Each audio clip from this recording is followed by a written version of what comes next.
Welcome to A Gallen of Questions. My name is Pat Gallen. Normally on this show, what we do is we bring in a guest, we talk back and forth, a little banter. Then at the end of the show, we do what's called A Gallen of Questions.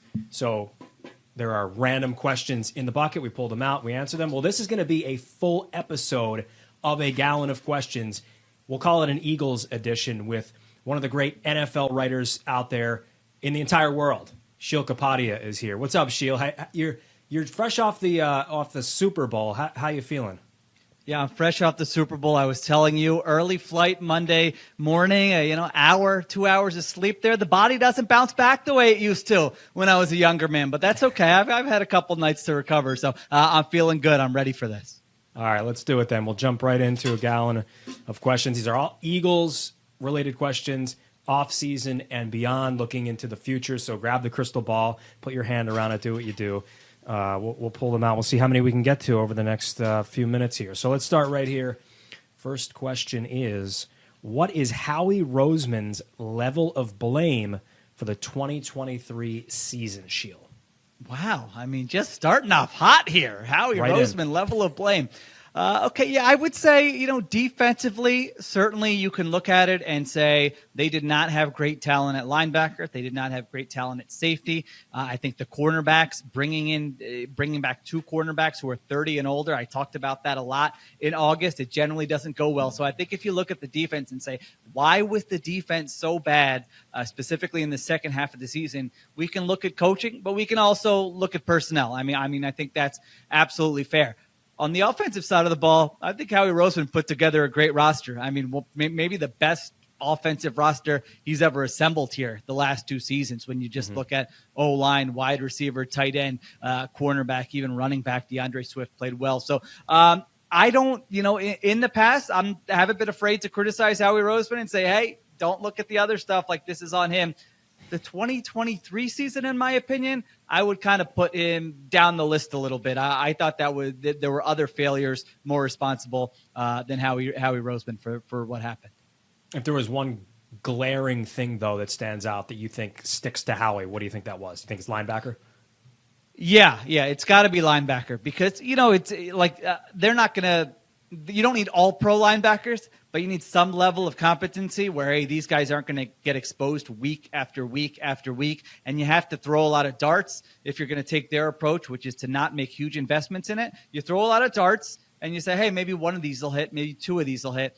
I don't think they did enough of that, and it's really hard to play with the linebackers they put on the field. All right. Let's dig in. There's like 1,000 questions in here, so it could be anything. There's actually a Phillies question in here, too. We'll see if we get to it. All right. This is a good one because I came up with it. If I am Jalen Hurts, I'm working on what this offseason? Jalen Hurts, that's a great question. Okay, I wouldn't say accuracy because I like throwing mechanics, accuracy. I thought he was fine there. If you think back on the plays they missed, it wasn't like he missed a lot of throws, so that wouldn't be one. And then the blitz, I was inclined to say sort of the mental aspect of going up against the blitz, but it's hard for me to know how much of that was Jalen Hurts and how much of that was the coaching not having answers. But I'll go with that anyway. I think when you're a quarterback, you need to have answers for different looks. Defenses were doing the same thing to them over and over again on third down, on third and long. And he made some plays, but it wasn't as consistent as you would want it to be. So that's natural for young quarterbacks. I remember Pete Carroll when I was in Seattle saying until year 6 or 7 with Russell Wilson, that's when quarterbacks actually start to know what they're seeing and get that knowledge base where, hey, I've seen this before. I know what I'm looking at. And so I think it's natural. I don't think he's lagging in that area, but I think that's something certainly you can't be as exposed against the blitz as the Eagles were last year and come back with that same thing next season. I mean, that was just a disaster for them. That's actually where I thought you would go. But as someone like you who digs deep into the analytics of the game, is there something pointing you in a direction of it's Hurts or it's the offense or it's the play calling? Is there something that stands out there? Yeah, it's always both. I put more of the blame on the coaching. I mean, you just watch it on film, and they didn't have answers. It wasn't like, listen, there were some plays where you say, he should have gone here with the football. He should have seen this. He should have gotten rid of it. I would say probably 25% I'm putting there. 75% would be more what's going on. How is this their plan for what the defense is doing to them? The quarterback has no chance. I mean, there are plays where, wide receivers, tight ends, they don't have their head around. They're not looking, and you got a free rusher. I mean, the quarterback can't do anything in those situations. So 70-30, I said 75, somewhere around there. I would put more of the blame on the coaching than on Hurts.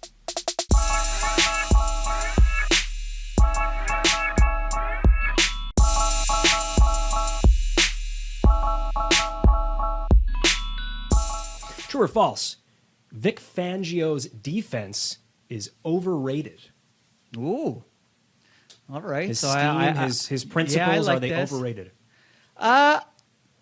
Maybe a little bit. Like it has gotten a lot of buzz in the football world in recent years. Everyone just says Fangio, and it's like he can't fix everything. Like if you have bad linebackers, if you have bad safeties, like you can't. He's not just going to come in and all of a sudden it's going to be a great defense. So I think if you're expecting, hey, this is a legendary defensive coordinator, and they're going to have like those Jim Johnson type defenses where this is the strength of the team, I don't see that. Now, if you're asking me, is it going to be better than last year? Are their players going to know what they're supposed to do on any given play? Does it reach that level of competency where he says, all right, there are personnel deficiencies, but they're still making the most of what they have? I think he can do that. So that's kind of where I'm at with Fangio. And it could take some time. It's they've run some of this stuff with Sean Desai last year and even with Jonathan Gannon the year before, but now you're getting the guy who kind of originated this scheme. And so it could look ugly in September and October, and then you hope that by the time November, December rolls around,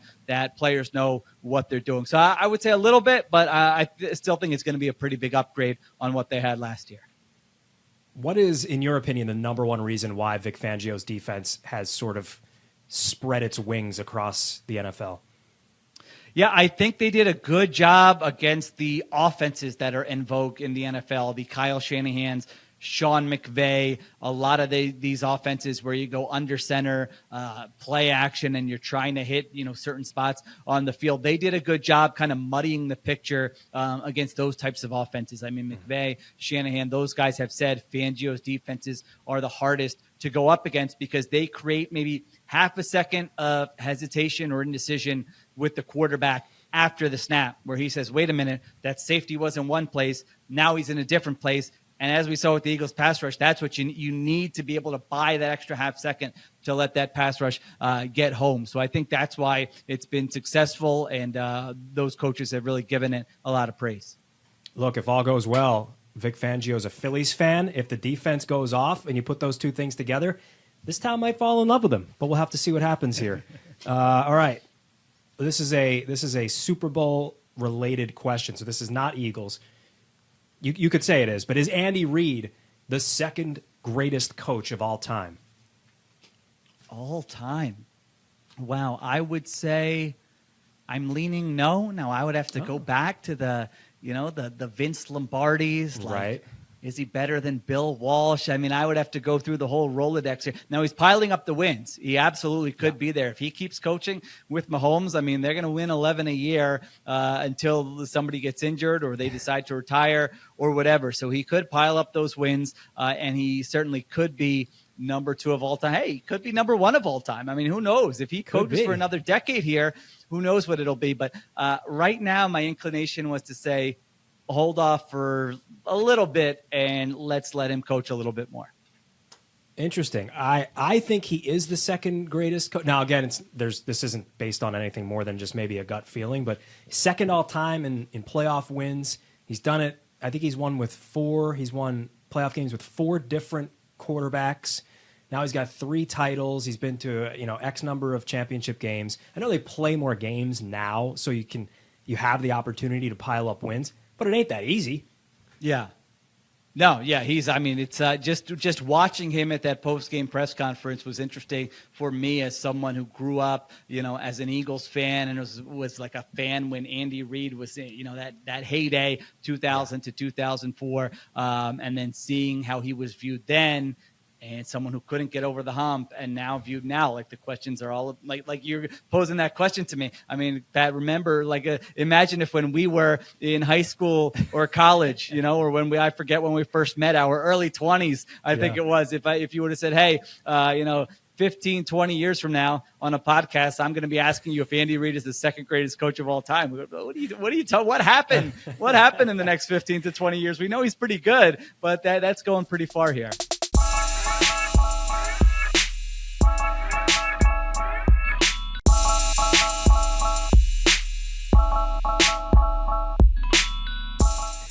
The most exciting part of Kellen Moore's profile is his use of motion on offense. That's a question. I think that's right. Yeah, I would agree with that. Now, I think one thing I like about Kellen Moore is if you look at his profile from the Cowboys to then the Chargers, it's not just one thing that he always does. It's not like, hey, this is his scheme and it's always going to be up there in motion. It hasn't been. And I think what you need with this Eagles offense is it's not like it's not an overhaul. It's not a makeover. It's not a rip it down and start from scratch. It's a let's add some layers that these other teams are doing that make them harder to defend. And why weren't they part of what the Eagles did last year when they were too easy to defend? And so I think Moore has that background. And, you could have said something. You could have said, hey, he's used play action under center, which is something, again, Eagles used less than any offense in the NFL last year. That's something else I'm looking forward to. You could say, hey, he's going to get Jalen Hurts out of the pocket a little bit more. Again, something the Eagles did less than any offense in the NFL. So you probably could have said three things, and I would have agreed with those. But motion is kind of the big thing in the NFL right now. We saw it with the Chiefs again, that game-winning touchdown. They used it there. That it absolutely can be a weapon for you. So yeah, I think that's going to be something we obviously will see more of with the Eagles next season. It was stunning to watch the Eagles this season not just completely abandon any motion on offense. I know they tried to sprinkle it. It seemed like they tried to sprinkle it in a little bit at the end. But if you're looking at the overall picture, with the kind of talent they have, with guys like Swift, who is so critical out of the backfield and showed in Detroit how he can catch the ball, like to not use that at all is really malpractice. Yeah, no, there's no doubt about it. I mean, you never want to be 32nd in the NFL in like all those categories where it's more, line up and play type offense. It's the same thing on defense. Anytime you can create some indecision, you can make the defense have to communicate. Are they buttoned up with, how they're going to adjust to this specific motion? Like you want to do those things to make life harder on the defense, and the Eagles just kind of refused to do that. So it was sort of mind-boggling for sure. Outright refusal. All right, next Eagles question with Sheil Kapadia. The Eagles have the 22nd pick in the NFL draft. They will take a defensive lineman. I'm going to say no. I mean, it's always possible. We know that with Howie Roseman, but you've got Jordan Davis, you've got Jalen Carter for now, you've got Hassan Reddick and Josh Sweat. You drafted Nolan Smith last year. Like, if the best player available is a edge rusher or a defensive lineman, will they take him? Sure, they could. I think it's probably more like I would say offensive line is probably more likely. I would say corner is one that I've certainly got my eye on. Like they need somebody to play cornerback who's under 30 years old. So I think there are other positions that I would have higher, but you asked it for a reason because we've watched this team draft over the years, and they could have 9 defensive linemen who are all Pro Bowlers, and I would still be like, yeah, they might, they still might draft one. You can never be too deep there, so I wouldn't rule it out completely, but I would say no. I don't think it's number one on my list. To all you 20-year-olds out there, you 20-somethings, there is life after 30, unless you're a cornerback in Sheil Kapadia's eyes. 30s are great. That's right. The 30s are great. You'll enjoy them as long as it's not James Bradbury or Darius Slay listening to this. As long as you're not a cover guy. All right. What is the percentage chance Nick Sirianni is the Eagles head coach at the start of the 2025 season? Ooh, that's the question, isn't it? That's the question hanging over next season. I'm going to put it as a toss-up. I'll go, you know what? No, that's boring. Let's go. I'm going to say 49%. That he is the head coach. That he is. Yeah, that he is. So I think a little teensy bit more likely that he's not. Listen, this has a chance to work. It does. If you would have told me at the end of the season, Sheil, they're going to get Vic Fangio and Kell Moore, I would have said, hey, that's an upgrade. That sounds really good. The way it all unfolded, when you very blatantly stripped the head coach, like it's very obvious what happened. There was a meeting and there was a, hey, do you agree to this? And if you don't, you're probably going to be looking for a job. At least that's how I see it, not reporting, but that's it, how it looked to me. And the head coach says, yes, okay, let's go ahead and do that. It just leads to some tricky dynamics. Can he manage his ego? Can he manage the other egos? When the players are taking instruction, are they looking at the head coach going, what is he actually doing here? Does some of his messaging get stale? I mean, it wasn't like they had 3 bad games at the end of the season. I mean, this was 2 months where we're looking at it going week after week. Wait, they still haven't fixed this. Wait, they still haven't fixed this. Wait, they like that's a long time, 2 months. And he didn't have answers at that time. And so I'm a little bit skeptical that it's all going to get corrected and that they're going to come back and be Super Bowl contenders next year. And I think if they don't make the playoffs, I think maybe even if they lose in the first round, then, it all depends on how the season goes. We know that he could still be back, but I think in those scenarios, I think it's very obvious to anybody that it's kind of like, let's see how this goes. And we're going to make a decision at the end of the season. And I think, that's kind of a tough spot to be in. It doesn't always work great. It could work great, but that's why I'll go a little bit more towards he's not the head coach in 2025.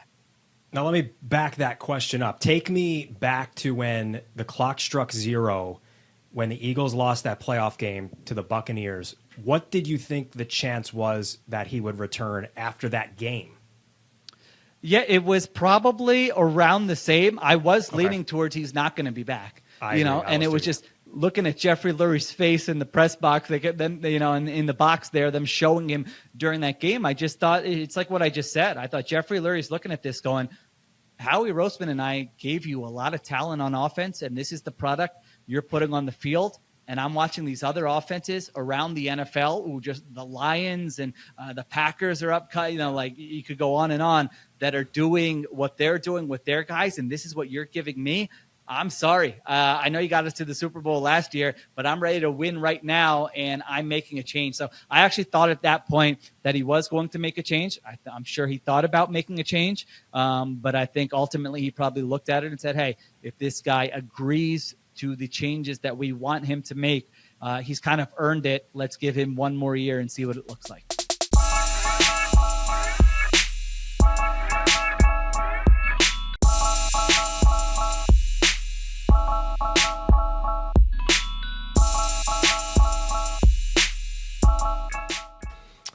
My Phillies question popped up because you're a Phillies guy. I know that. How many wins this season for the Philadelphia Phillies? Oh, my gosh. I haven't even looked at the over-under this year. Last year, they won, what was it? 89-ish? Was that? 80. Okay. You know what? I know the over hit because I liked the over, and it came down there to the end, and they went over whatever their win total was going to be. I know I predicted them to win 94 last year, and that was a little too aggressive. It was under that. I haven't really done anything. You went into the offseason going, all right, hot stove, let's see it. And they're bringing back the same team. I really like the team. Listen, I can't they blew it at the end. There's no doubt about it. I was so sure they were winning the World Series when they took that series to Arizona. I still think they're a really good team. I don't think a lot of guys last year played way above their career averages. You didn't have Bryce Harper for the start of last season, obviously. And so I think they're probably around the same number. Phillies, I'm a fan. Eagles, I looked at objectively as kind of a reporter. I don't care if they win or lose. Phillies, I'm a fan, so I tend to be a little bit more, hey, they're going to do it. Let's go with 90 wins this year. How about that? So it's a fair number. A little bit upgrade from last year, but overall kind of a similar season to last year. And then you get back in the playoffs and see what happens. I like that. All right. This is a big one. So scale of 1 to 10. 10 is worst case. 1 is best case. If Jason Kelce officially retires, the Eagles are in trouble. Scale of 1 to 10. 10 is worst case, right? Yeah. Like everything falls apart if he retires. Yep. I'm going to put it, let's say 7. Say 7. I think it's a big deal. I know they've been preparing this for this, Pat, since 2015, 16. I mean, they've been drafting guys. There was rumors that Kelce wasn't going to be back. It's really a remarkable career when you think about it. For a guy to be making this many All-Pros in his 30s, it almost never happens. in the NFL. Like, he's played his best football in the last, probably since that Super Bowl season. So the last 6-7 years of his career. You just watch the offense and the stuff they're able to do in the run game because they have Jason Kelce, where maybe 3 other centers are like able to even do a little bit of that. Not 100% of it, but even to try some of the things they do with him, getting him out in space and pulling and all those things. So you have that aspect of it. Then you have just setting the pass protections before the snap and helping the quarterback and making sure everyone knows, hey, here's who I'm blocking. Oh, they moved. Here's who. Like, you have that aspect of it. Very smart player, one of the smartest players in the NFL. Then you have the leadership, spokesman aspect of it. I mean, that's really got taken to another level here in the last 2 years, but that's a big deal as well, not only for the offensive linemen, but for the whole team. So I'm adding all that up, and it's going to be a lot. It's going to be a lot, even if somebody like Cam Jurgens plays well on the field. Like you're saying, oh, okay, he had a good game. There's still so much other stuff. And so I do think it's a big deal. I'm not going to be understating that if Jason Kelce retires, saying, oh, everything's okay, they drafted Cam Jurgens. No, I don't believe that at all. So I would go around to 7. Perfect way to end this program. Sheil Kapadia, The Ringer, The Ringer's Philly special. Check him out. Sheil, you're the man. Thank you so much for hanging out. All right, Pat, thanks for having me. Talk to you soon.